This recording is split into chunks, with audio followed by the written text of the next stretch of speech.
convido, eu vou chamar na hora que está aqui, depois a ordem vai ser um pouquinho diferente. Convido o Gilmar Trivelato, depois vou apresentá-lo, mas ele é soberanamente conhecido. Por aqui, querido, tem que pular. Aqui, Gilmar, escadinha aqui para pessoas mais de... isso conseguiu. O Dr. Gilmar Trivelato, tem a sua plaquinha por aqui. Queria convidar o Walker, né? Walker Vasconcelos Lacerda, para compor a mesa. Tem uma plaquinha no seu lugar aí. E o doutor Davi Ribeiro dos Santos, para também vir à mesa. Cada expositor terá 20 minutos, ou até 20 minutos, e, em seguida, das 3 exposições, haverá um tempo para perguntas. Todos são convidados a participarem. Esse tema é um tema de relevância, é um tema que nos envolve a todos, de uma forma ou de outra, e os organizadores desse evento convidaram 3 pessoas que vivem esse tema em dimensões eventualmente diferentes, mas complementares, e são 3 profissionais de trajetória sólida, conhecida, respeitada em diferentes pontos do país. Gilmar transitando pelo país todo e também frequentemente no exterior. O Walker, nosso companheiro do Nordeste, da Paraíba, também transitando em seu estado e na região Nordeste, em outros pontos do país, hoje conhecido e respeitado no país inteiro. E o doutor Davi, também com base em São Paulo, mas ativo em várias atividades no país inteiro, tem acompanhado seu trabalho mais de perto. Depois nós vamos apresentá-lo formalmente. A ordem das apresentações será começando com o Walker. O Walker está aqui nossas informações aqui, como especialista em medicina do trabalho, vice-presidente da ANANT Nordeste, consultor em diversas empresas, implantando sistemas de gestão em várias empresas da região Nordeste. Na vida associativa é muito conhecido e dirigiu e é a liderança hoje jovem, mais atuante e conhecida da nossa entidade irmã no estado da Paraíba, irmã e afiliada à ANANT. O Gilmar, aqui não anotei seus dados, mas o Gilmar, pelo que eu conheço, é uma das pessoas mais respeitadas e queridas no campo da higiene ocupacional, com formação sólida, acadêmica, prática, com doutorado na UFMG e uma carreira de pesquisador na Fundacentro, sólida, respeitada, há alguns anos com base em Belo Horizonte, mas circulando pelo país todo. O Gilmar é uma das lideranças mais inovadoras e mais, eu vou chamar progressistas, na minha palavra, no meu termo, em matéria de higiene do trabalho, higiene ocupacional, fazendo uma ponte com outras áreas, e de sorte que, na perspectiva da higiene, o Gilmar realmente representa a frente avançada do pensamento e da prática. O doutor Davi Ribeiro dos Santos médico formado na Escola Paulista de Medicina e tem uma longa trajetória com o médio trabalho e com a sua formação complementar em várias áreas, inclusive na higiene ocupacional e atividades que exerce aqui em São Paulo. E a sua atividade, embora não esteja hoje aqui em nome do Grupo Votorantim, que é muito grande, tem várias diferentes empresas dentro da holding, ele dedica parte do seu tempo, o melhor do seu tempo, dentro do Grupo Votorantim Metais, e não está representando a Votorantim, como ele me alertou antes da reunião aqui, e ele coloca a sua experiência lá, coloca a sua experiência em outras organizações, e também como consultor e como perito, e tem uma atuação estendida no país inteiro. Tenho acompanhado mais de perto o seu trabalho. também, no meu caso, como consultor externo na Votorantim Metais para alguns temas relacionados ao que vai ser dito hoje aqui por ele. De sorte que nós temos uma mesa credenciada, qualificada, e vamos em seguida passar ao Walker, então, para que use o seu tempo, seus 20 minutos. Bom dia a todos. Eu queria, antes, agradecer o convite que foi feito pela diretoria, pelos colegas, para aqui estar, dizer da satisfação de estar nessa mesa tão importante, presidida pelo nosso professor René, e de estar com vocês aqui. Espero passar um pouco da experiência vivida, vivenciada, relacionada a sistema de gestão. Nós vamos falar sobre os pré-requisitos, ou seja, cuidados que precisam ser tomados e que nós sofremos em alguns momentos quando fomos implantar sistema de gestão em uma empresa e que não tivemos no começo, quando nós estávamos começando a fazer esses trabalhos, e não tivemos alguns cuidados que precisam ser tomados e que, por isso, passamos por vexames para corrigi-lo em seguida. Portanto, vou passar aqui para vocês essa experiência vivenciada. Sistema de gestão em segurança e saúde do trabalhador, ele tem que ser um sistema de gestão integrado. Daí a grande importância. Não se faz gestão sem integração da equipe multidisciplinar.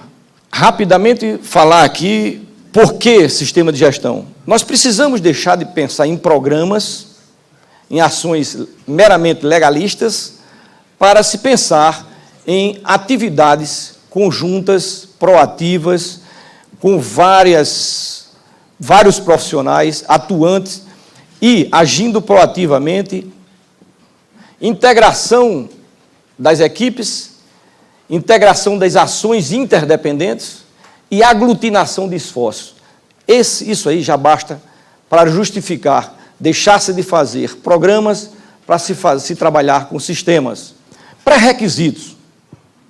Quando nós falamos em pré-requisitos, nós, na realidade, queremos chamar atenção para esses cuidados que devem ser tomados para que, na implantação do sistema, você não venha a ter problemas.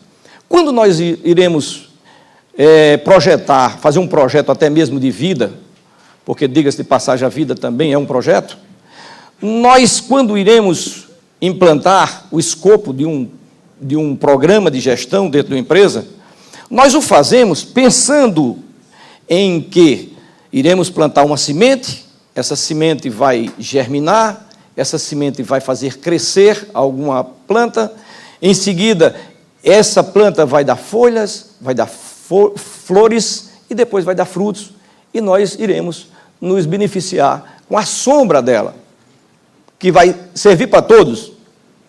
É com esse pensamento que é feito qualquer projeto. Então, não é diferente um projeto que se faz quando se vai fazer gestão de segurança e saúde do trabalhador dentro da empresa. Você tem que pensar na terra fértil. Você tem que pensar aonde você vai semear, onde você vai colocar essa semente. Que ambiente você dispõe, que ambiente você está entrando, o que é que existe ao seu redor, que cuidados você deve tomar, porque só se faz mudanças daquilo que nós conhecemos. Se você não conhecer bem, você entra e se dá mal, e ao invés de melhorar os trabalhos, você vai piorar, porque nunca mais você vai voltar, nem sequer ao estado anterior, porque ninguém vai se entender mais. Por isso, esse assunto de pré-requisitos. O requisito número 1 é a decisão política e administrativa da empresa. Um dos assuntos importantíssimos. As coisas só acontecem dentro de uma empresa se a gerência maior da empresa quiser. Senão, nada acontece. Para isso, é necessário que você se certifique de que houve decisão política da empresa. E o que é decisão política da empresa? É o gerente maior, quem manda na empresa, tomar como decisão que quer o sistema de gestão. Não, não só isso. Ele tomar a decisão que quer por convencimento e não por imposição de escalões até inferior a ele, ligado, assessorias, que colocaram aquela história, colocou na cabeça do homem que precisa. Não serve, não dá certo. Ele tem que estar convencido. E o seu trabalho começa quando você vende bem as ideias que você tem a implantar dentro da empresa. E você tem que vender bem as ideias, mais perto, você tem que vender bem as ideias para aquele que tem o direito de fazer cercear ou de dar continuidade ao trabalho. Daquele que precisa, que você vai precisar dele tantas vezes, quando, de repente, você está contrariando interesses, porque fazer gestão de segurança ao trabalho, quem vive fazendo na prática sabe que quantas vezes a gente contraria interesses de pessoas que estão presos a paradigmas e que não querem mudança, e que é uma grande parte. Então, enquanto você não convencer quem vai lhe segurar e assegurar a continuidade do trabalho, enquanto ele não se decidir politicamente, como política, como filosofia de empresa, você não deve seguir o passo em frente. E administrativamente, então ele decidiu, bom, está convencido, ele está convencido que quer. Então houve uma decisão política, mas nós precisamos de uma outra decisão, é a administrativa. Qual a diferença? A decisão política, ele bateu o martelo, ele abriu a porta da empresa para você, mas ele precisa avisar a todos, comunicar a todos, dizer para todos, chamar a atenção do primeiro staff dele, do segundo, e depois escrever documentalmente aquilo, lhe dando poderes para trabalhar. Não abram mão desse passozinho aqui, que é muito importante. Em seguida, você tem como pré-requisito conhecer bem, se assegurar bem para saber aonde você está pisando. Qual a cultura da empresa? O jeitinho que a empresa dá para resolver as coisas. O chefe que usa a espingarda 12 para convencer seus subordinados. A relação que existe de força do menor contra o maior. As rebeldias dentro da empresa. Olha essa criança aqui, ó, ela está se armando aos dois policiais que estão armados aí, querendo enfrentar. Então, ele tem que ter uma visão, precisa ter uma visão holística da empresa, uma visão ampla da empresa, para poder você entrar sabendo aonde está pisando. Política e desempenho de RH. Quando eu falo em política e desempenho de RH, nós chamamos logo a atenção para uma coisa muito interessante, quer dizer, desinteressante, é que a maioria das empresas não sabe qual a diferença de RH e setor de pessoal. E o médico do trabalho tem que saber disso aí? Tem. Para fazer sistema de gestão, tem que saber. Porque senão você vai engolir a coisa errada e não se faz segurança do trabalho, e em sistema de gestão não se faz sem conhecer, sem se ter um RH funcionante, operante e bem traçado. Como é que você vai dizer que alguém está apto para uma função que não está descrita oficialmente, bem redigida e condizente com o que ele faz e o que está escrito que ele faz? Primeiro, a empresa diz logo, o meu setor de pessoal, quem é seu setor de pessoal? Eu vou apresentar. E apresenta uma pessoa que faz, aliás, o meu RH, e apresenta uma pessoa que faz setor de pessoal. Primeiro problema, olha, como é que está sendo feito o RH dessa empresa? Mas ele não sabe. Quem cuida de carteira de trabalho, assinatura de carteira de trabalho, preposto na justiça, quem cuida de folha de pagamento, horas extras, 13º, isso é setor de pessoal. RH é outra coisa. RH é quem faz recrutamento de pessoal, inserção do homem no ambiente de trabalho, desenvolvimento de pessoal, acompanhamento, desenvolvimento, política de desligamento na hora do adeus, de sair, a dignidade do homem na hora do adeus. Isso tudo é trabalho de setor de RH e nunca de pessoal. A formação do homem que trabalha em setor de pessoal e a de RH é diferente.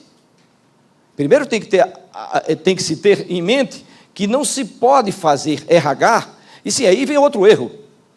Então, eu tenho o setor de RH. Aonde é que está o seu setor de RH? Terceirizado.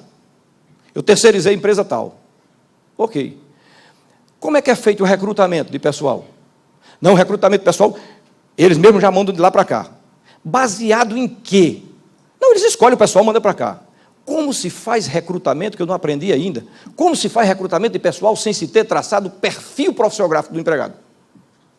Como é que a pessoa que está lá fora da empresa vai dizer quais os pré-requisitos para ocupar um cargo que ele não conhece? Isso não existe.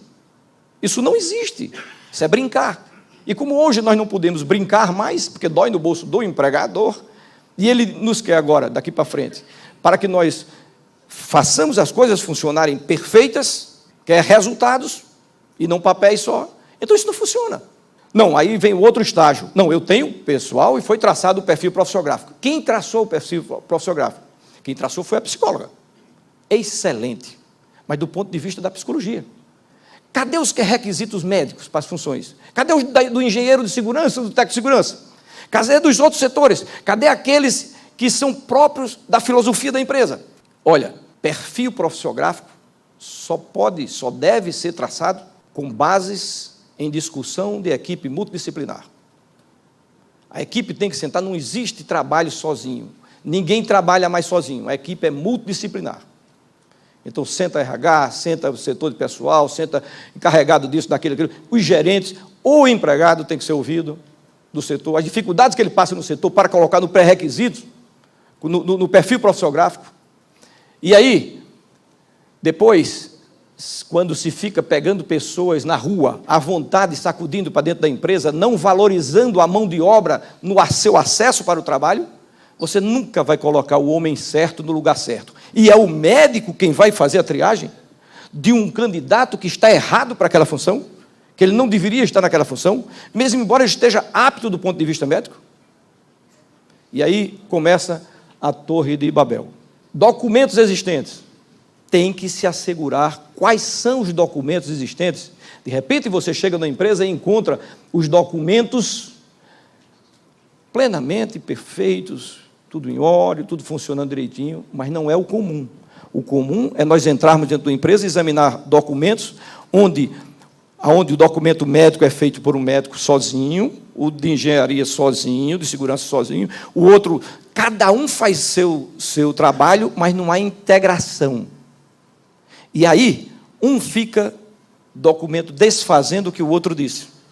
Entra totalmente em conflito um com o outro. Um vai para a direita e o outro vai para a esquerda. Quando existe... Há outro problema, há outra coisa. Como se fazer isso se você não tem sequer as funções, os cargos ou funções bem definidos? Você faz segurança do trabalho, faz o trabalho por setor. Você vai responder o PPP por setor? Se o grupo não é homogêneo, você pode botar todo mundo junto, e insalubridade para todo mundo, ou periculosidade para todo mundo, ou tirar tudo de todo mundo, de uma vez? Então, esses documentos têm que ser vistos cuidadosamente e analisado. Às vezes você nem encontra documento, está tudo jogado, mas você tem que se certificar disso também, como base para você partir e fazer o seu trabalho em seguida.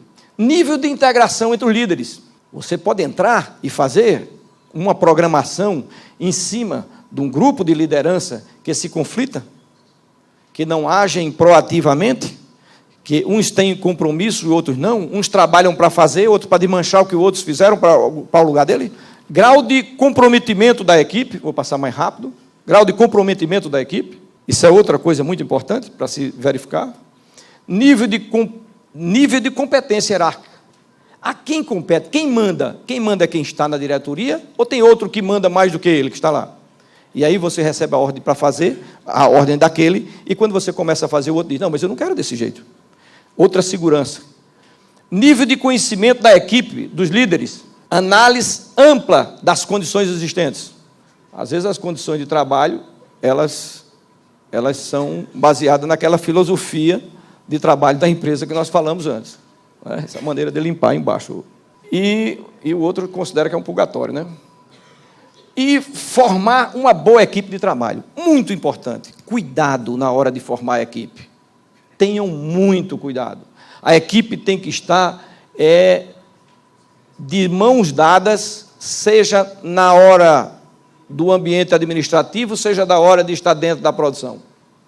Ela tem que estar totalmente harmônica, tem que ser uma equipe motivada, tem que ser uma equipe integrada e tem que nivelar o conhecimento da equipe. Ações preparatórias para a implantação do projeto, que isso aqui é o resumo de tudo isso que nós fizemos, e elaboração de um bom projeto. Esse aí vai ser o assunto dos nobres colegas que vão falar em seguida. Questão do tempo, dos objetivos, do custo do projeto, dos métodos, plano emergencial. Por que plano emergencial? Você pode fazer um programa e, de repente, você vê que não é possível implantar na sua totalidade por alguns problemas de percurso. Avaliação e controle, situações, condições, métodos, custos, tempo e objetivo de um projeto. E, finalmente, obrigado pela atenção, mas acabou.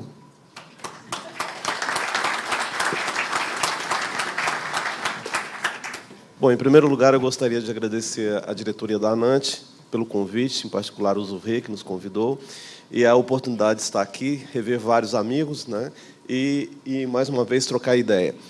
A parte que nos coube, dentro dessa questão de sistema de gestão, foi justamente falar das características básicas de um sistema de gestão bem-sucedido.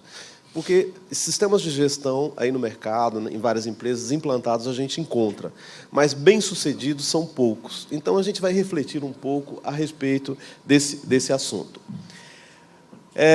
Com esses novos desafios colocados pela Previdência Social, que eu vi ontem, que parece que adiaram mais uma vez, né, que é o fator previdenciário e o nexo técnico epidemiológico, eu não sei se vocês sabem, mas são instrumentos que a Previdência Social adotou porque ela implantou um sistema de gestão de riscos baseada na norma australiana de gestão de riscos, que, inclusive, vai ser o modelo para a norma ISO de gestão de riscos.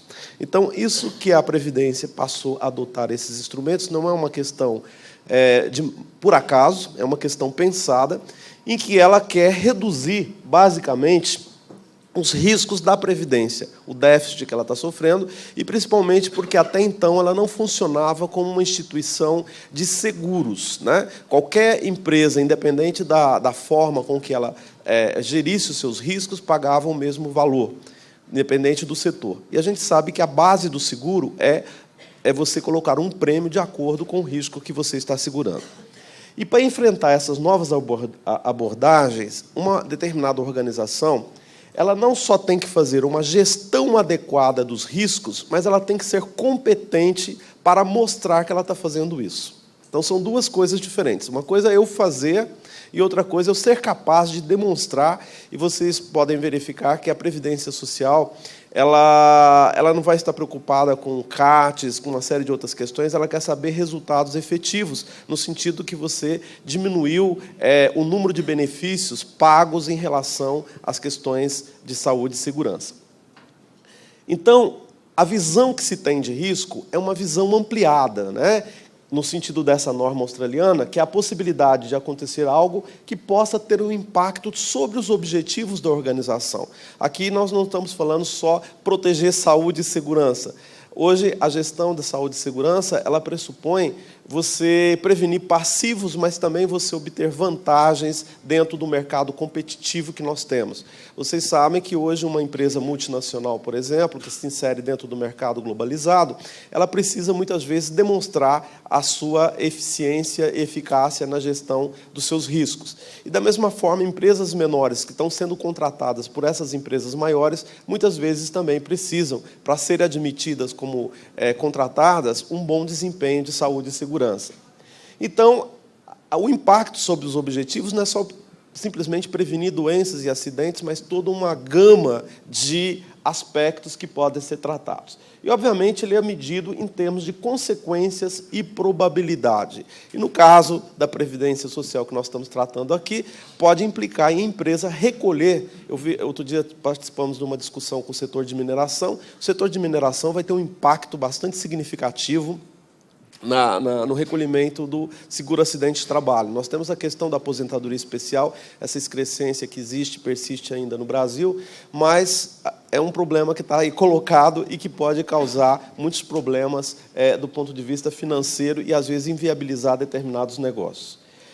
Então, a gestão quando a gente fala da saúde e segurança, ela tem que ser vista na perspectiva de gestão de risco, como é um processo que envolve uma cultura, né? Nós vamos discutir isso aqui um pouquinho mais, processos e estruturas para gerenciar oportunidades potenciais e, claro, prevenir efeitos adversos, que não são só efeitos no organismo do trabalhador, mas diferentes efeitos.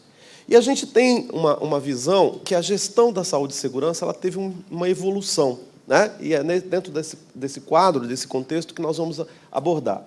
Inicialmente, você tem ações meramente reativas, que no campo da medicina do trabalho pressupunha tratar o doente, o trabalhador que ficava doente. Depois você passa por um enfoque de ações preventivas localizadas para prevenir determinados fatores de risco e prevenir determinada ocorrência de doenças.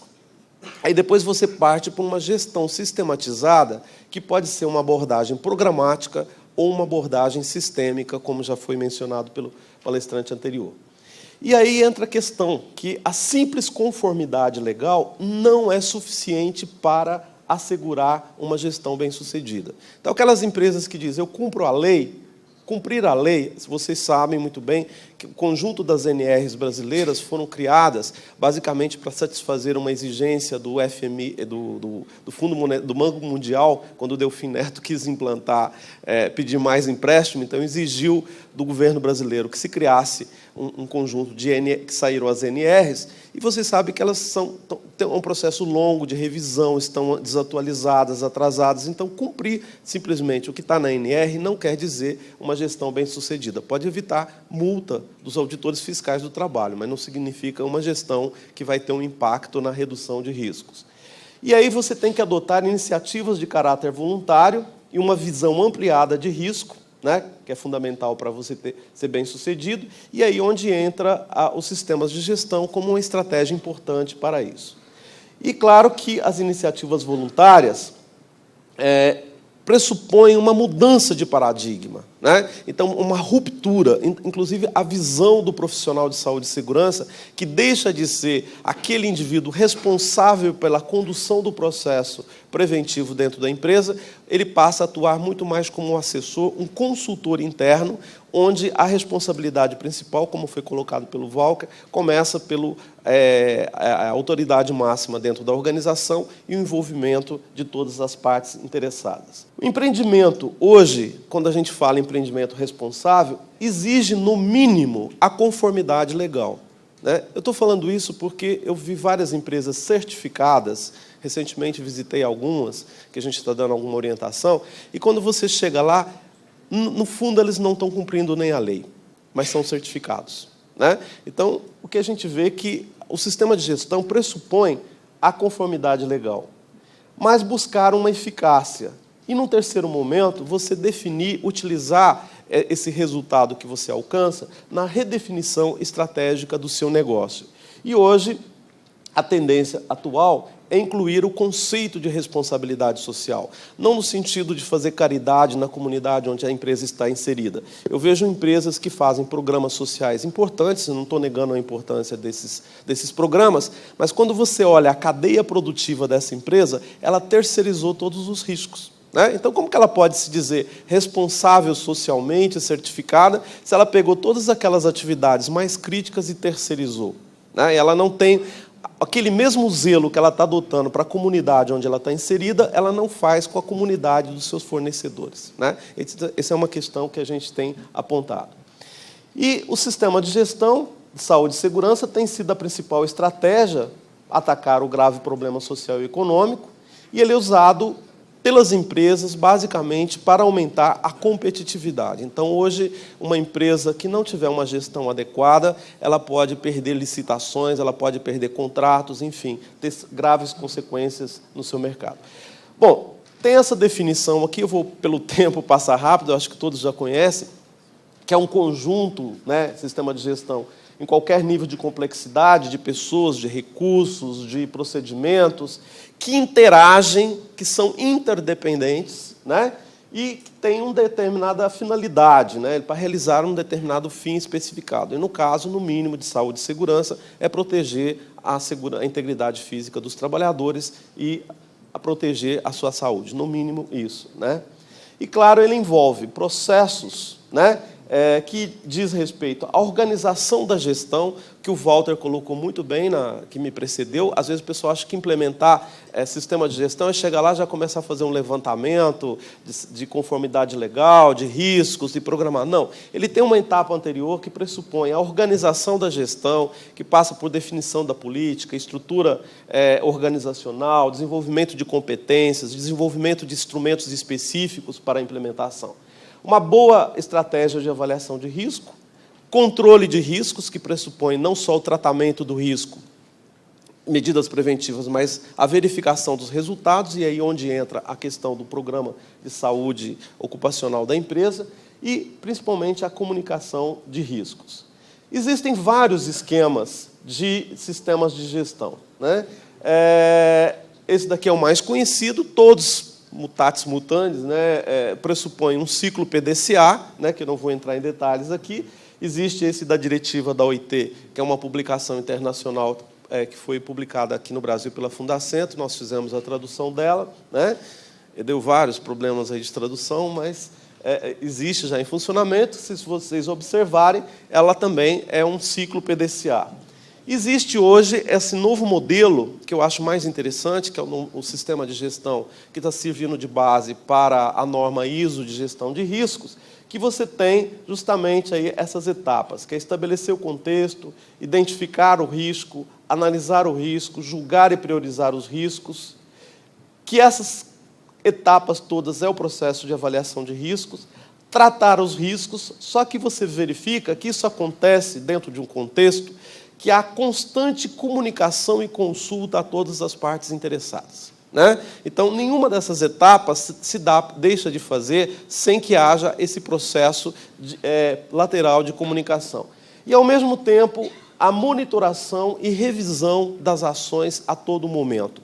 Aqui é onde entra a questão do Programa de Controle Médico da Saúde Ocupacional, que é um programa preventivo, com enfoque epidemiológico, como está na NR7, Então, a todo momento, ele tem que ser um elemento que vai comunicar, né? A gente vê normalmente nas empresas fazer o médico, até em grandes empresas que têm sistemas certificados, definir o PCMSO independentemente de qualquer processo de riscos identificados. Então, chega aqueles absurdos de pedir raio-x de tórax para pessoal de escritório, fazer exames que não têm a menor relação com os riscos identificados.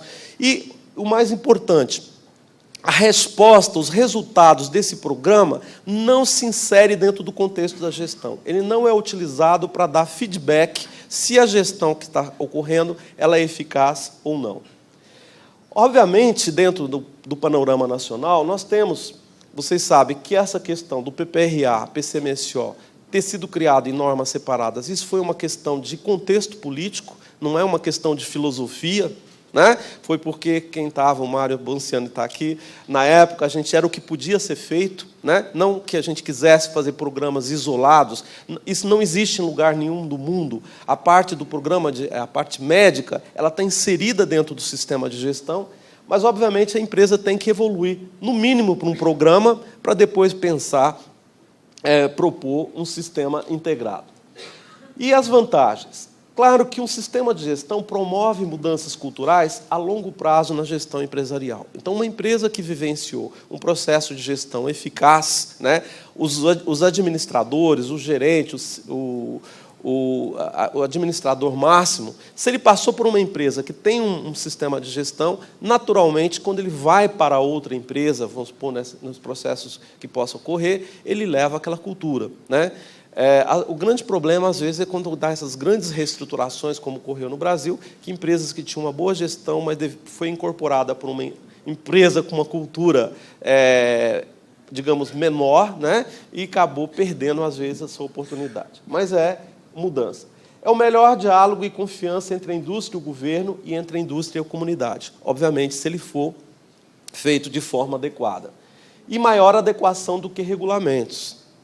Quem sabe, para mudar uma NR hoje, é um processo extremamente... Vide a NR4. É um processo, para mim, são discussões que não fazem o menor sentido, são discussões corporativistas. Ninguém, no fundo, está preocupado, que criam obstáculos, as pessoas que criam obstáculos estão preocupadas realmente com saúde e segurança, embora seja esse o mote de suas intervenções, né? Então, para mudar uma lei é difícil. Então, agora, tem limites. Eles não podem ser aplicados em áreas onde não há interesse empresarial. Se a sua empresa não tiver interesse, como colocou o Walter aqui, não vai acontecer, né?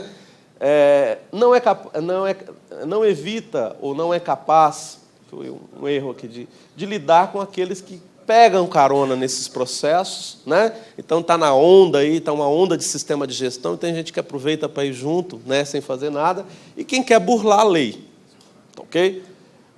E não garante aplicação global em todos os sentidos, principalmente porque os sistemas de gestão dependem da legislação, e cada país tem contextos completamente diferentes em termos de legislação.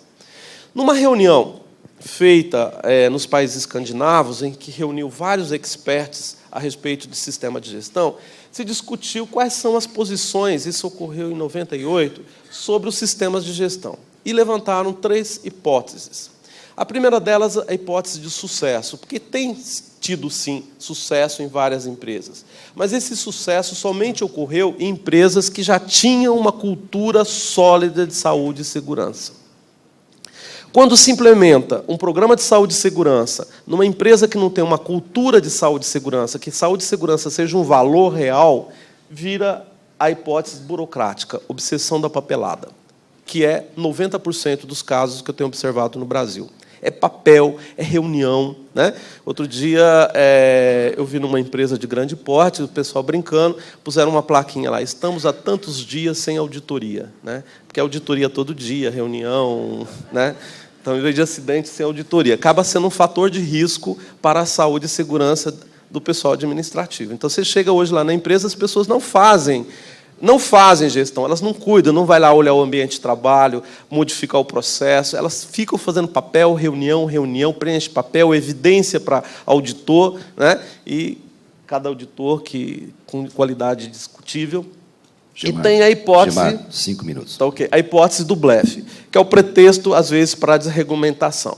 Então, quais são as 5 características que a gente destaca para um programa bem-sucedido? O primeiro deles é o comprometimento, o conteúdo, cooperação, verificação e comunicação. Em inglês, são os 5 Cs. Vamos abordar cada um deles.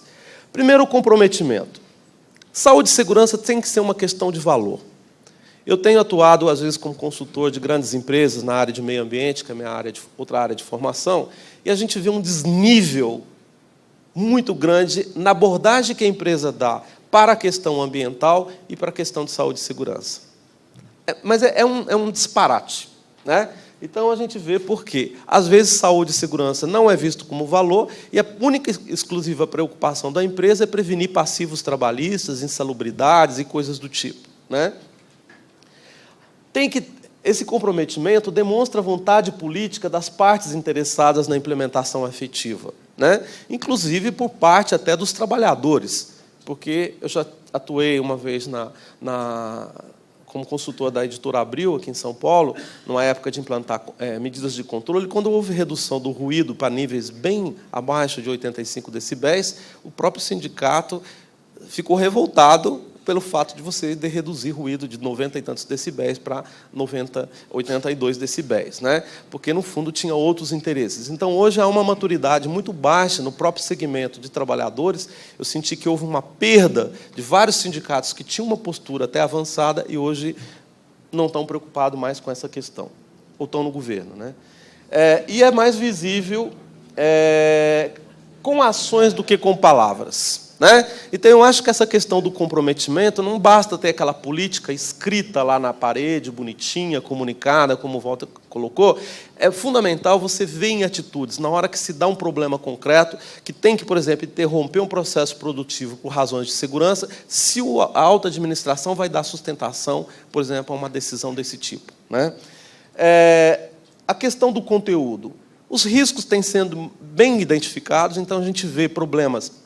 O pessoal preocupa com coisas triviais, né?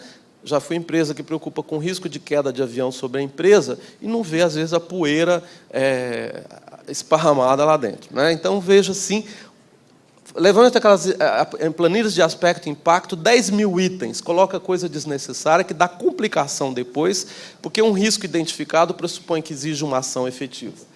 E tem que ter metas significativas, né? Não é só metas, que reduzam realmente os riscos. E, principalmente, as medidas de controle devem representar as melhores práticas disponíveis. Então, eu vejo muitas empresas certificadas que o controle ainda é uso de EPI. Então, não dá, né? E, além do que, você tem que comparar as práticas de controle com o seu segmento. Então, se é uma indústria de cimento, tem que ver as melhores práticas da indústria de cimento, se é uma indústria de baterias e assim por diante, se é uma indústria farmacêutica, né? E não apenas ter o sistema implementado sem adotar as melhores práticas disponíveis. Implica no envolvimento de todas as partes, não é uma questão demagógica, né? Vão envolver trabalhador por uma questão ideológica. É fundamental a participação de todos os níveis, inclusive dos altos níveis, porque, às vezes, você vai dar uma capacitação, o alta administração se exclui do processo, né? Então, é muito comum, acha que a coisa vai ocorrer lá para baixo. Então, pressupõe envolvimento de todas as partes, a superação de conflitos. Não é que não vai haver divergências, mas aquela guerra que existe, empregador, trabalhador, setor de segurança, setor produtivo, essas questões elas têm que ser equacionadas. A divergência é importante, ela é fundamental, mas ela tem que ser gerida. E a equipe é multidisciplinar. Tem que ter gente competente nas suas áreas, mas o enfoque é interdisciplinar. As pessoas confundem isso. Então, precisa ter, na hora que vai resolver um programa de controle de poeira, tem que ter um higienista competente, ou uma pessoa que saiba disso. Na hora que tem que fazer um programa médico, tem que ter um médico competente, que saiba pedir o exame adequado de acordo com os riscos e assim por diante. Mas a interação entre essas pessoas é fundamental, né? E, para finalizar, a verificação, o foco na monitoração proativa, né? Instrumentos adequados, e deve retroalimentar o processo de avaliação e controle de risco. A gente vê que, às vezes, isso é feito como mera formalidade e não como um elemento que vai retroalimentar o sistema. E o mais importante aqui, que eu queria destacar, é que o PCMSO, dentro desse contexto, é um importante instrumento para a verificação da eficácia, como eu apontei agora há pouco. E, para finalizar, a comunicação ela tem que ser interna, em processos up e down, né, em todos os níveis, né, que tem que ocorrer, tanto de ouvir, consultar as bases, comunicar adequadamente. A parte externa, uma comunicação apropriada com as autoridades e outras partes interessadas, aí envolve, inclusive, o PPP, o famoso PPP, tem que ser muito bem comunicado, não evitar colocar besteira lá, que depois arruma complicação, e apropriada para cada público-alvo. E nunca é demais afirmar que é um processo de melhoria contínua, né? E o principal desafio, o meu último slide, é obter credibilidade, tanto interna quanto externa. O importante é ter transparência, né? É fundamental. Então, para um sistema tem que ser transparente, tem que ter participação efetiva, maior inclusão de todas as partes interessadas e verificação independente. Eu não acredito no sistema de certificação existente hoje, onde a empresa paga o órgão certificador, ele é um cliente, duvido que ele vai cortar uma ISO 14.000, 18.000 de uma empresa de grande porte, eu não tenho visto isso, se dá jeitinhos, né? E, além do que, a verificação ela tem que ser feita por setor. Vai um auditor lá que é da área química, auditar uma empresa, por exemplo, metalúrgica, que é completamente diferente, ou vice-versa. Então, a gente vê grandes distorções nessa composição. Eu não acredito no sistema hoje existente no Brasil. Estou falando isso por experiência própria, concreta, de realidade. Bom, era isso que eu tinha para dizer.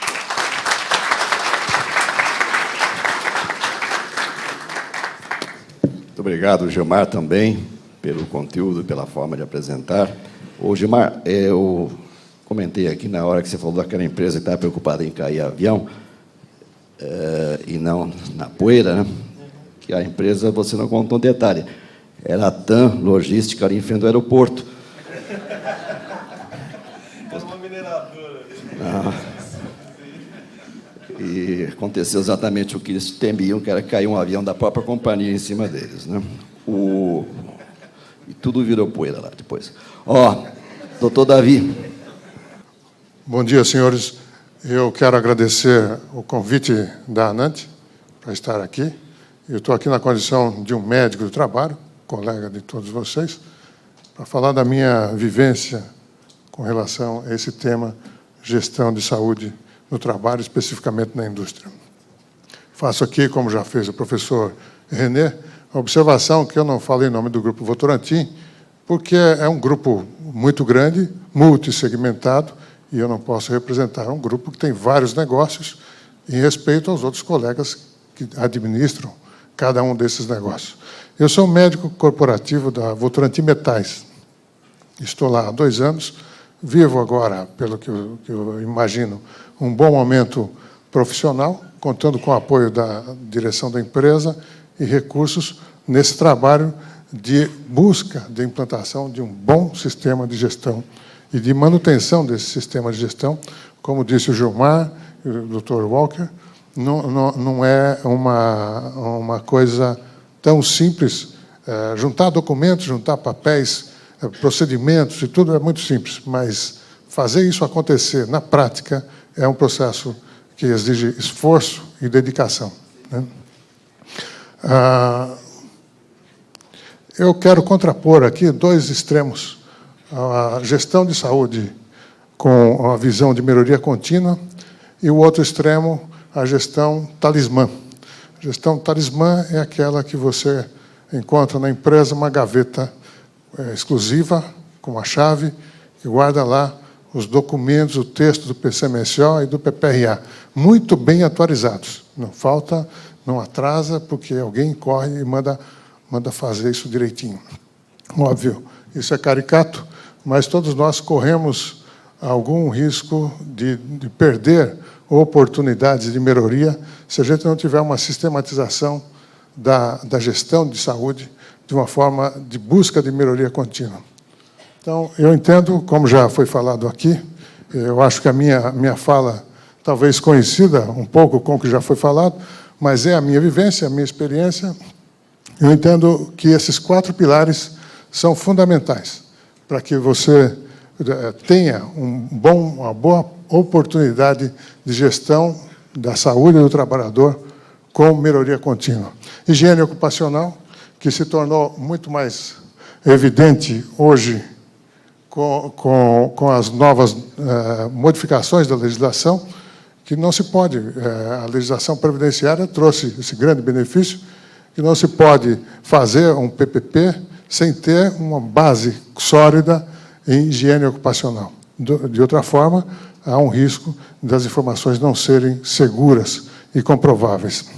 Eu temo que, no futuro próximo, a gente possa enfrentar questionamentos de trabalhadores que não serão aposentados, dizendo, quando o PPP diz que a proteção é eficaz, quais são os documentos, quais são as provas, quais são os recursos que a empresa tem para demonstrar isso?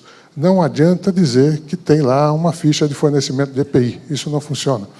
O que funciona é um processo de higiene adequado, um controle adequado de saúde e, principalmente, esse último pilar, a epidemiologia.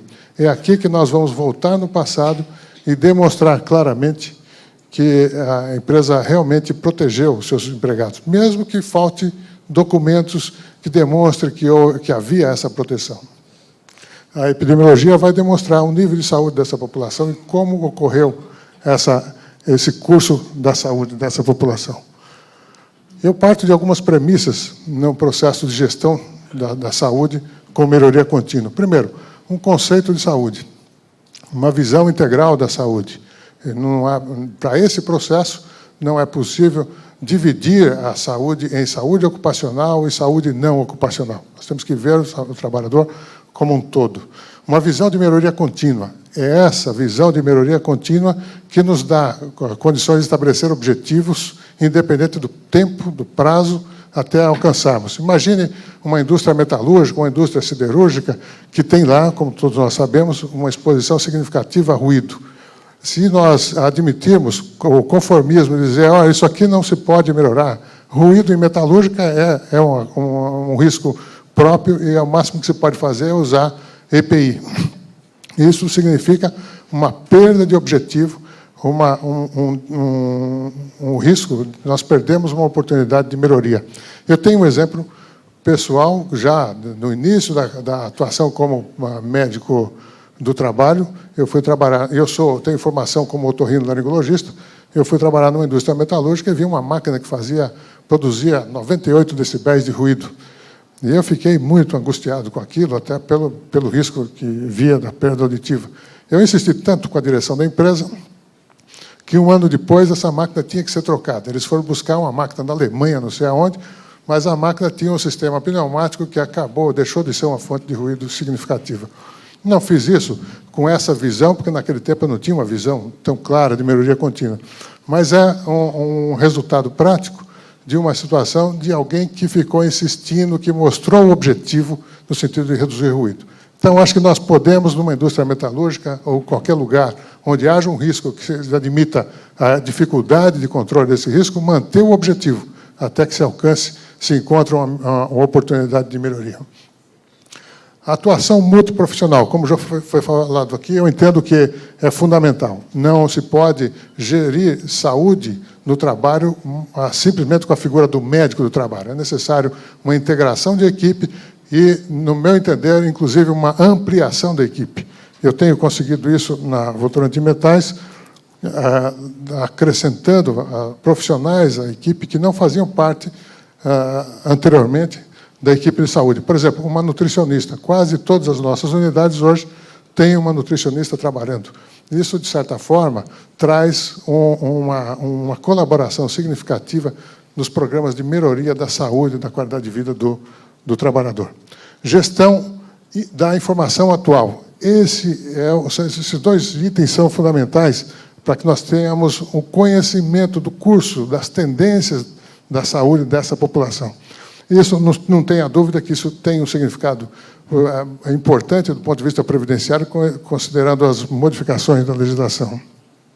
E uma estratégia de gestão, como já foi tratado aqui, sem uma estratégia, sem uma forma, sem uma metodologia adequada de gestão, nós não conseguimos aproveitar as oportunidades.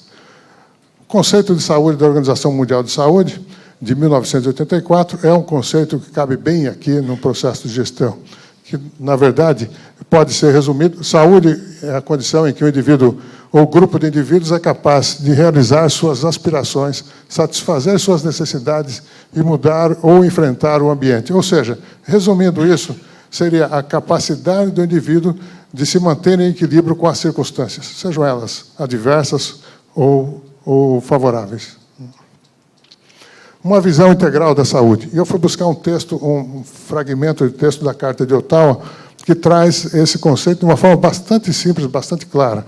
A saúde é construída e vivida pelas pessoas dentro daquilo que fazem no seu dia a dia. Ou seja, não é possível aqui, por esse texto, dividirmos a saúde em segmentos, em fragmentos. A visão de melhoria contínua é um processo contínuo de melhoria da qualidade de vida. É o nosso objetivo, né, dentro do nosso programa de gestão da saúde. A melhoria das condições de trabalho e o desenvolvimento pessoal. São esses 3 aspectos, aliás, esses 2 últimos aspectos, que sustentam o primeiro, que é o processo contínuo de melhoria da qualidade de vida. Aqui um texto que resume, que trata desse assunto com muita clareza, por Dias e Mendes, um processo contínuo de melhoria da qualidade de vida no trabalho, da saúde e bem-estar de todos os trabalhadores, através da melhoria do meio físico, psicossocial, organizacional e econômico e do crescimento e empoderamento pessoal. É claro, todos nós estamos aqui e não começamos a trabalhar ontem, exercer a especialidade ontem. Eu elaborei esse slide para um outro evento, junto com a professora Ana Cristina Limonge. Eu acho que ele traz muito bem o conceito da forma de abordagem de qualidade de vida biopsicossocial e organizacional. No coletivo, o controle dos fatores de risco, desconforto físico, a valorização do bem-estar psíquico, o fortalecimento do relacionamento de grupos, habilidades de gerenciamento de conflitos, políticas e práticas de valorização e autogestão do empregado. Veja que isso, como já foi falado aqui, é uma coisa de multiprofissional, de equipes que envolvem vários segmentos da empresa, não apenas a atuação do médico ou do SESMIT ou da higiene ocupacional. Todos nós temos que integrar, e o papel de nós, profissionais da saúde, nos aproximarmos cada vez mais da direção da empresa, das áreas que podem fazer acontecer, que podem, têm recursos, têm oportunidades, até mesmo para gerir certas ações que não caberiam na mão de um médico, na mão de um profissional de saúde. Então, o indivíduo, o monitoramento da saúde do tratamento, a progressão da saúde do indivíduo, o estímulo ao desenvolvimento de potenciais, estímulo à interação de valores, a valorização do coletivo, treinamento, e tudo isso resultaria, então, no bem-estar físico, motivação, autovalorização, capacitação, gerenciamento, balanço de vida pessoal e trabalho, um balanço favorável, né? E a condições favoráveis de trabalho e recompensa. Gestão da informação. Essa é, como eu já disse, o mais importante em todo esse processo. É a forma como nós aferimos tudo que fazemos, a forma como nós trabalhamos com as informações no sentido de planejar o futuro, né? A coleta, análise e interpretação dos dados, a divulgação desses dados para os interessados, diretamente interessados nisso, os trabalhadores e as lideranças da empresa capazes de sustentar as ações de promoção da saúde. Aplicação para a prevenção e controle, ou seja, esses dados são usados no desenvolvimento de novas ações, no planejamento das ações. A coleta e análise e interpretação. Veja o sustentáculo desse contexto que eu estou falando na literatura. A coleta e análise e interpretação de dados da saúde é essencial para o planejamento, implantação e avaliação de práticas de saúde pública, intimamente integrados com a disseminação oportuna desses dados para aqueles que necessitam conhecê-los. O elo final da cadeia de vigilância é a aplicação desses dados para a prevenção e controle. Essa é uma forma de abordagem fundamental que nós temos implantado, temos trabalhado em algumas unidades com resultados excelentes. Temos contado com consultoria especializada, inclusive do professor René Mendes. Essa metodologia é fundamental para nós e temos contado com o apoio do professor nesse sentido. A identificação e esse processo é um processo que retroage. Nós vamos buscar como estava a empresa nos últimos anos, nos últimos 5, 10 anos, construir daí para frente um perfil de saúde dessa população e daí para frente estabelecer o planejamento das ações futuras. Esse modelo de avaliação de dados é fundamental para nós, é uma coisa extraordinária. A presença dos fatores de risco, a incidência dos efeitos subclínicos, classificados por CID, né? Agravos à saúde sem incapacidade para o trabalho e agravos sem incapacidade para o trabalho, com incapacidade para o trabalho menor de que 15 dias. Acima de 15 dias, aqui já é a linha divisória, daqui para frente vai para a Previdência Social, e até alcançar a incidência de agravos fatais. Com base nesse processo, se conhece melhor o perfil de saúde da população e a maneira como devemos atuar. Aqui, como já foi falado, equipe multiprofissional, a forma como eu vejo a atuação da equipe multiprofissional. Um dos problemas que eu tenho visto, e eu acho que é uma experiência de todos nós, é que, muitas vezes, a documentação, as informações, tudo que se ocorre, tudo que se tem em higiene, saúde e segurança, circula aqui dentro. Está no ambiente técnico. O engenheiro, mesmo que haja uma integração desse sistema, o engenheiro conhece, o higienista conhece os riscos, o médico faz o controle, e isso fica entre eles. De vez em quando sai uma solicitação para a direção da empresa pedindo que se faça isso ou aquilo. Davi, Oi? 5 minutos. Ok, obrigado. Não havendo uma presença marcante do administrador nesse processo, dificilmente esse processo se concretiza e a coisa fica circulando aqui sem melhoria contínua. É interessante, portanto, que haja uma integração desse processo. Primeira coisa, a higiene e segurança do trabalho tem que ter um vínculo com o administrador. O administrador aqui, eu entendo como o gerente da unidade, o gerente de recursos humanos, a pessoa com poderes para assumir responsabilidade no sentido de fazer com que as ações práticas, que tenham custo, que sejam desenvolvidas. O consultor interno esse bloco consultor interno, eu reúno aqui os trabalhadores dos diversos níveis hierárquicos. Você trabalha com a informação obtida de todos os níveis da população de trabalhadores, com as suas demandas específicas. A figura do consultor externo, figura de um profissional capacitado, experiente, com capacidade para analisar todo esse processo e apontar diretrizes, rumos, no sentido de otimizar todo o processo de gestão. Aqui, como o Gilmar já falou, se fosse uma empresa, esse processo, então teríamos aqui uma política da empresa, a partir da política, a organização, incluindo todas as informações, o planejamento e as ações, e eu entendo que, nesse processo aqui, o principal avaliador é o programa de saúde. Se é um programa bem feito, bem elaborado, e ele identifica uma população saudável, significa que todas as ações anteriores foram suficientes, foram eficientes. Caso contrário, significa a falência de um desses itens. Aqui é uma matriz simples que eu tenho usado no sentido de trabalhar na elaboração, como disse o Gilmar, na elaboração de um plano de avaliação de acordo com os riscos. É simplesmente uma planilha preliminar, onde a higiene entra com os dados desse bloco, e daqui para frente eu trabalho quais são os órgãos e sistemas ou funções passíveis de dano por efeito desse agente. Que tipo de controle eu vou fazer do ponto de vista médico?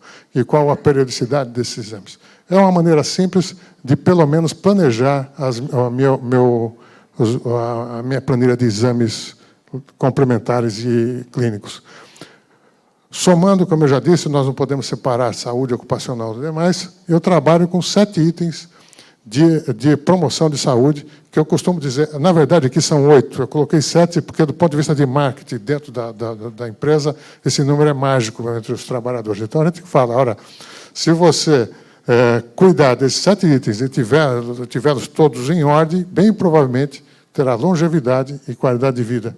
Lazer e integração social, prevenção de acidentes e violência, nutrição, atividade física, prevenção de doenças transmissíveis e proteção da pele. Controle periódico da saúde aqui não é citado como aquele exame periódico que se faz na empresa. Estou colocando esse conceito para que o indivíduo aprenda que ele, como pessoa, os seus familiares, devem fazer periodicamente um controle de saúde de acordo com o gênero e a programação para cada idade.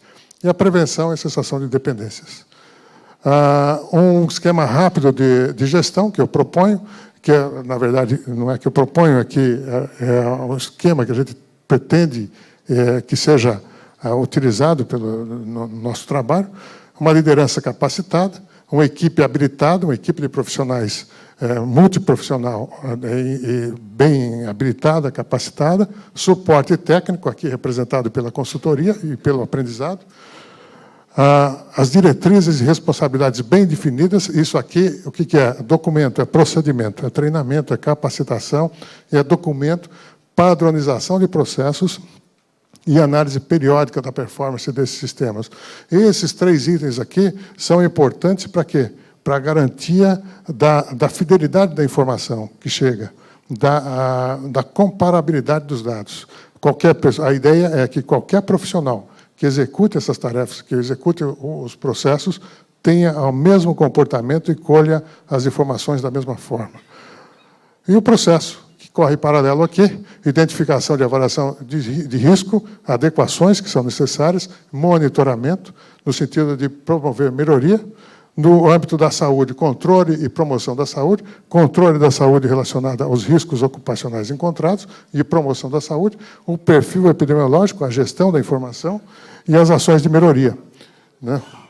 O resultado que a gente espera é saúde no trabalho, melhoria do perfil de saúde e a sustentabilidade de tudo isso com o trabalho adequado e a saúde. Os itens de procedimento que a gente pode citar são esses aqui, mas como o meu tempo está esgotado, não vejo tanta significância nesse processo. Simplesmente aqui o perfil de saúde é dividido em 3 blocos com relação à promoção de saúde. Muito obrigado. Muito bom. Agradeço muito ao Davi pela sua apresentação, também clara, objetiva, tranquila e da sua vivência do dia a dia. Nós temos ainda 15 minutos para o debate. Luiz Conceição, Curitiba. Eu queria fazer uma pergunta ao doutor Trivelato. Ele comentou que a preocupação do pessoal na Austrália e Nova Zelândia quanto aos riscos expostos aos trabalhadores. Realmente, eu tive a oportunidade de ver isso em loco, em cursos que eu fiz na Universidade de Auckland e na Universidade de Melbourne, na Austrália. Mas a pergunta é, eu, felizmente, hoje trabalho numa empresa que se preocupa muito com o trabalhador. E nós temos toda a assistência da direção quanto à avaliação de riscos e as melhorias que se pode fazer, afastando a possibilidade de um agravo maior à saúde do trabalhador. Mas a pergunta ao doutor Trivelato é o seguinte: empresas em que o médico do trabalho faz avaliação de riscos, verifica em loco, tenta implantar as melhorias e não consegue, o que fazer quando não tem apoio da empresa?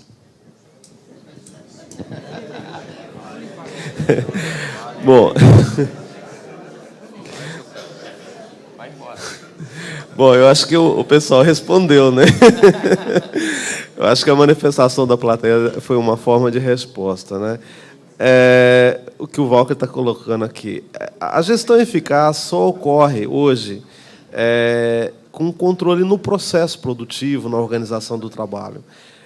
Qualquer outra medida é eficaz. Então, por exemplo, para você produzir uma melhoria no processo de trabalho, tem que ter o envolvimento de todo mundo. Se o outro não quer, né, como diz aquela coisa, quando um não quer, dois não brigam, realmente não vai, é frustrante, mas, infelizmente, não tem muito o que fazer. Eu acho que tem o papel de convencimento, de comunicação adequada, de sensibilização. Eu acho que cabe a fazer a alta administração da empresa uma comunicação disso, mostrando as vantagens.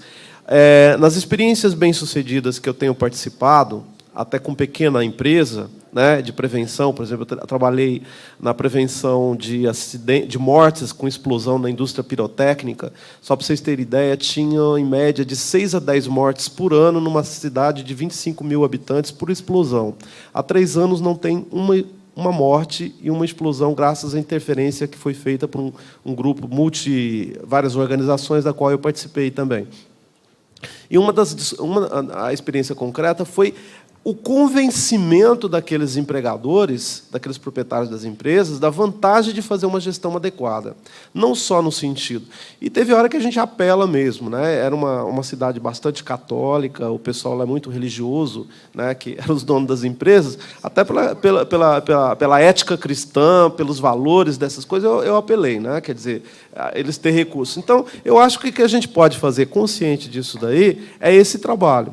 Porque a mudança do processo de trabalho não depende do médico, não depende do processo do profissional de saúde e segurança, né?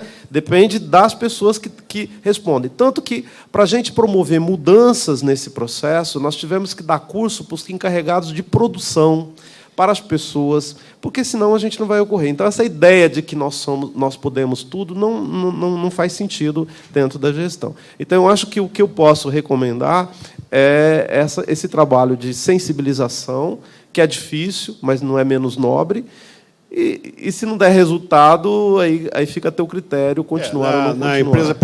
Na empresa privada você consegue alguma coisa com conscientização, mas em empresa pública? Não, essa que é a questão. A gente viu... porque não é valor. A pergunta minha foi a seguinte: como o médico do trabalho pode se proteger num caso desse? Na verdade. Essa era o mote da pergunta. Eu acho que eu não sei se eu teria condições de responder tudo isso. Eu trabalho na Fundacentro, que é uma instituição de saúde e segurança, que ela não tem um programa de saúde e segurança, ela não tem uma gestão da saúde dos seus trabalhadores decente. Tá ok? Então, o que eu falo para vocês é a questão de valor. Não é valor para o governo saúde e segurança. mesmo nesse governo que é de um trabalhador, eu não vejo que a questão de saúde e segurança seja prioritária. Bom, Tá ok. não foi dirigido a minha palavra, mas só para colaborar mais um pouco. Só para colaborar mais um pouco, como o professor aqui acabou de falar, e nós falamos ali na questão dos pré-requisitos, esse é pré-requisito número 1. Se não, na empresa só acontece aquilo que os donos da empresa querem. Se ele não está querendo, então está faltando melhorar um pouco o aspecto da venda, de você vender, ou seja, de você passar a convencê-lo, de você mostrar resultados a ele. E aí, uma forma boa de mostrar resultados é você mostrar algo que sirva de investimento, que volte o retorno que você tem com a sua capacidade de fazer com que... eu já fiz uma vez uma situação dessa, e o dono da empresa depois quis experiência negativa, eu não cravei bem isso antes de começar, e eu fiz uma proposta para ele. Vamos fazer o seguinte, eu vou fazer o trabalho na sua empresa e você não vai me pagar nada. Apenas tantos por cento do lucro que eu vou lhe dar, por diminuir as causas na justiça, uma vez que eu vou diminuir absenteísmo, vou diminuir os acidentes, vou diminuir doenças, e ele fechou o contrato comigo. E eu comecei a fazer o trabalho, e depois ele me chamou, sentou na mesa, disse, não, vamos fazer um contrato mesmo? Primeiro, ele pagava a insalubridade a todas as pessoas que tinham direito à insalubridade e as que não tinham. E era o primeiro lance do meu ganho de dinheiro ali, que eu ia mostrar, fazer o laudo de insalubridade. E ele voltou. Então, tem essas ferramentazinhas. Uma outra maneira de você convencer o empregador, às vezes até o gerente, é você incluí-lo no processo. Houve pessoas que eu comecei a fazer o trabalho e ele chegou a dizer até, por exemplo, EPI eu não uso capacete, senão eu teria ido ser militar. E eu envolvi essa pessoa, esse chefe, na primeira CIPAT que houve, contratei meio mundo de gente para aplaudir quando ele chegasse e pedi que solicitassem a palavra dele. E mandei que ele falasse sobre segurança do trabalho e que ele falasse sobre a API, e ele empolgou-se demais e disse, todo mundo tem que usar porque é necessário.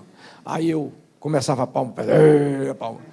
Quando ele se deu conta, ele estava totalmente comprometido com todos que estavam presentes. Então, envolva. Em terceira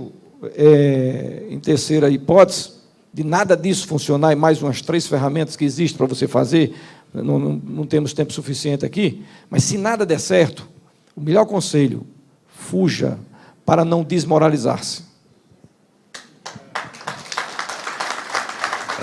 Obrigado. Vamos ouvir a pergunta, né? Eu tenho a impressão que pelo exposto, pelo comentário... Se apresente. Dr. Fernando Guerreiro, médico do trabalho, da diretoria de São Paulo, da Federado. É difícil, mas eu gostaria de saber o seguinte, até quando, pela parte prática dos 3 expositores, onde vai impactar mais? Se não sensibilizar o chão de fábrica, se não envolver o chão de fábrica, se ficar só a nível de 4 paredes administrativo, um staff superior, enfim, pela experiência dos 3, parabenizando a experiência dos 3, onde impacta mais? Obrigado. Ainda bem que foi 13, pensei que ia levar 4. Vou pedir para inverter a ordem aqui, e nós vamos estar nos encaminhando para o final. Se sobrar tempo, eu vou dizer o 4º também, que você não incluiu. Fernando, se eu entendi a pergunta, você quer saber aonde impacta a maior dificuldade na prática? Na prática, obviamente, é a administração, é a sensibilização da administração. Na grande empresa, nós vivemos um momento, como disse o Gilmar, em que esses itens passam a ser itens de competitividade. Então, isso tudo fica muito mais fácil. A minha experiência, pelo menos atual, nessa situação, é que a empresa está se internacionalizando. Então, comunidades na Colômbia, Peru, Estados Unidos e China, e tudo isso leva a empresa a se preocupar muito mais com isso. Então, fica tudo muito mais fácil, né? Aliás, cabe aqui uma observação que eu tive no Peru e na Colômbia, a grata surpresa de encontrar colegas muito bem preparados, com esses conceitos já muito bem estabelecidos nas unidades que foram adquiridas pelo Votorantim. Obrigado. Para fins de controle de tempo, há mais pedidos de palavra? O doutora Jandira e o doutor Guimarães. Nós vamos, então, pedir 1 minuto para cada um aqui, para responder a pergunta do Guerreiro. Eu pensei que a pergunta era para ele, nem prestei atenção mais. É para os 3, não é os 4. Existe uma ferramenta que, até no curso de gestão, eu trabalho com ela, que um pessoal da Suécia desenvolveu, chama a escada do controle, que tenta identificar onde estão os obstáculos. São 9 degraus para você chegar no nirvana do controle, né, subir lá no céu. Então, você tem que subir 9 degraus. Então, eles verificaram isso na Suécia, que o principal obstáculo começa com identificar o problema, ver aquilo como problema. E um dos principais obstáculos é ver aquilo como problema. Né? Igual vocês, aqui é um público médico, eu não sou médico, mas posso dizer, é igual um paciente que ele foi diagnosticado a doença, sei lá, se tem um diabetes ou qualquer coisa, outra coisa é o indivíduo ver aquilo como um problema para ele. Ele só vai aderir a um tratamento ou tomar uma ação se ele vê como um problema. Então, muitas vezes, os riscos estão identificados, o indivíduo sabe das consequências, igual o caso do hábito de fumar, por exemplo. Né? Mas, enquanto o indivíduo não ver aquilo como um problema, e aí passa pelo convencimento. Esse 40% dos problemas estão aí. O resto dos problemas está quando a empresa é de pequeno e médio porte, tem um impacto na questão dos recursos mesmo. Né? Então, para você ter um impacto, é o dinheiro mesmo. Daí você tem que buscar soluções alternativas. Mas nas grandes empresas, quando não há o problema do recurso, o obstáculo está na implementação. Às vezes se decide, se tem vontade e tal, mas na hora de fazer as coisas acontecerem, até por uma falta de cultura de planejamento adequado, o problema está na implementação.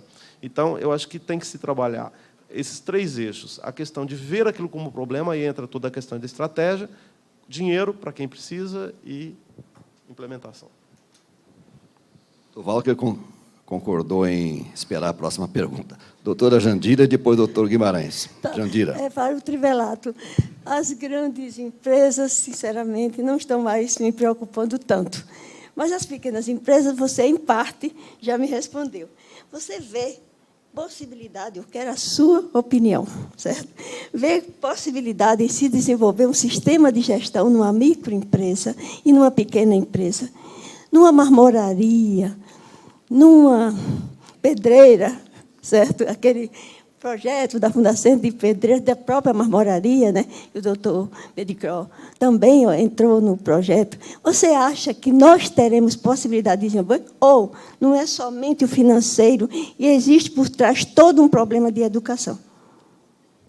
Eu acredito que sim, os princípios. Você não pode querer que a pequena empresa faça toda a papelada e burocracia que as empresas arrumam até para se complicar. Né? Eu acho assim absurdo. Há uma irracionalidade hoje na abordagem das grandes... Então, o princípio é possível.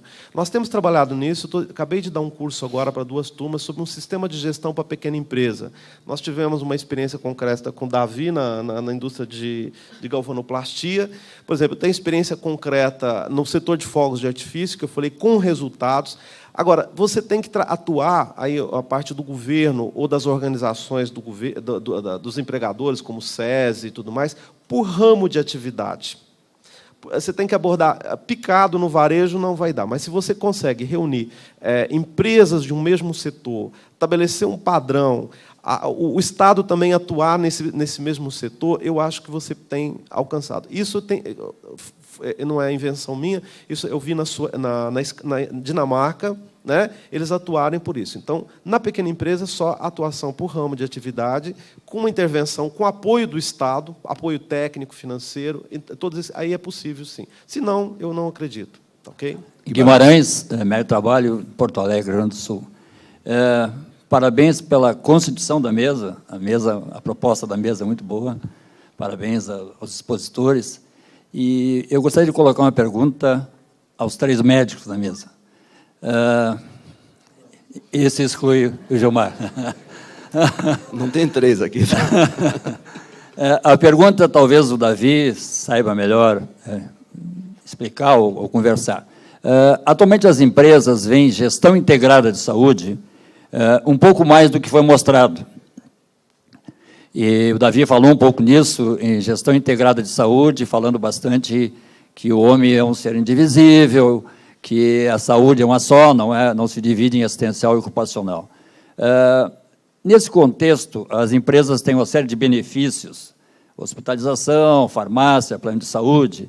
E isto tudo poderia ser usado como indicador, isto tudo poderia entrar na avaliação final para ver como é que vai a saúde da sua empresa. É claro que eu falo, ao contrário da doutora Jandira, nas grandes empresas. A sua pergunta é essa? A pergunta é essa. Eu entendo que é fundamental isso que você falou, levantar a consideração das informações também do ambiente externo.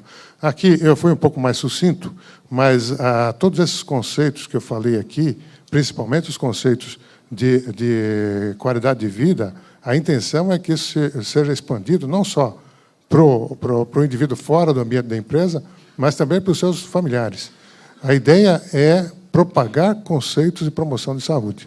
Então, os dados do plano de saúde, a forma como esse plano de saúde é gerido, com certeza entra como benefício, entra como colaboração no sentido de promover qualidade de vida, conforto para essas pessoas.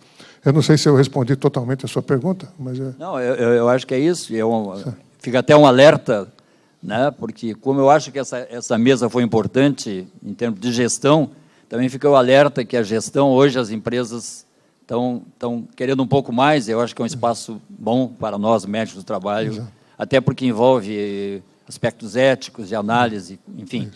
É nisso que eu queria falar. Só complementando, esse é um dos pontos nevrálgicos das empresas, porque a inflação médica vem crescendo gradativamente. E o custo do plano de saúde preocupa muito. Quando você faz promoção de saúde, eu vou falar sobre isso num outro evento, mas quando você reduz os acidentes do esporte, tudo isso, você está melhorando e trazendo dados concretos para a empresa de redução de custo.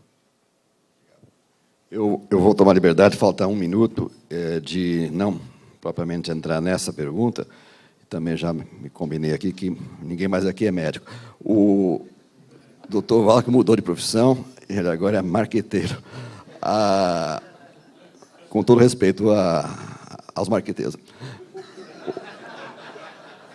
Doutor Conceição, né? Conceição de Curitiba. Eu vou fazer um complemento só à sua pergunta, que eu acho que faltou uma coisinha. Faltou o seguinte: este médico que você se referiu, quer dizer, assim, na situação hipotética de haver tantas dificuldades, tantas barreiras, tantas resistências, ou até uma deliberação de não mudar, não fazer, faltam duas coisas aí para fechar. Uma é a seguinte: em algum momento tem que ficar registrado por escrito essas coisas, inclusive para que ele se proteja em frente de todas as instâncias, a começar pelo próprio Conselho Regional de Medicina, segundo o Ministério Público, o Ministério do Trabalho e outros órgãos que hoje atuam em várias frentes relacionadas ao nosso exercício profissional. E segundo é porque, efetivamente, me parece que falta um elo, um ator social, que eu chamaria de controle social. Esse controle social, na verdade, pode receber o nome de sindicato, pode receber o nome da associação no caso de um órgão público, dos servidores, dos trabalhadores e funcionários daquela organização, e outros aliados que, de alguma forma, neste embate, todo mundo tem clareza de que isso não é uma coisa assim dada, nem muito tranquila, até a gente fica desconfiado quando a coisa é fácil demais. Mas é efetivamente um conflito, é efetivamente um embate do dia a dia. Há diferenças, sem dúvida, fortes, ideológicas, políticas e outras, neste confronto. Não é uma coisa só profissional, não é uma coisa só técnica e legal, ela é efetivamente expressão de um forte conflito que existe entre as partes, e a questão da saúde ela tem que ser vista nesse contexto. Então, assim, minha colherzinha de tempero que eu adiciono é de que haja outros atores sociais envolvidos, inclusive numa luta do médico contra a organização ou em prol da organização. Tem que ser socializada também esta questão com outros atores, inclusive sempre lembrando dos próprios trabalhadores, dos próprios empregados. O nome que quiser, alguns chamam de colaboradores, ainda até hoje não me convenci de que é a realidade. Mas, de qualquer forma, os trabalhadores. E o médico ou qualquer outro profissional se proteger por escrito, ter evidências, tanto da própria organização, quando ela se recusa, ela deve fazer isso de uma forma, gerar evidências, e ele também tem que gerar evidências de que ele está em desacordo, ou que ele recomenda outras coisas, ou que ele não aceita aquilo. E, se for o caso, sair. Eu tinha brincado aqui, quando você fez a pergunta, houve duas reações da plateia. Uma diz assim, pede demissão, a outra diz suicida. Eu até endossei a segunda, mas depois eu pensei que antes dessa tinha que pedir demissão. Mas antes de pedir demissão, tem que ter essa postura, socializar esse conflito, registrá-lo, ter evidências documentadas. Bom para todos. Bom,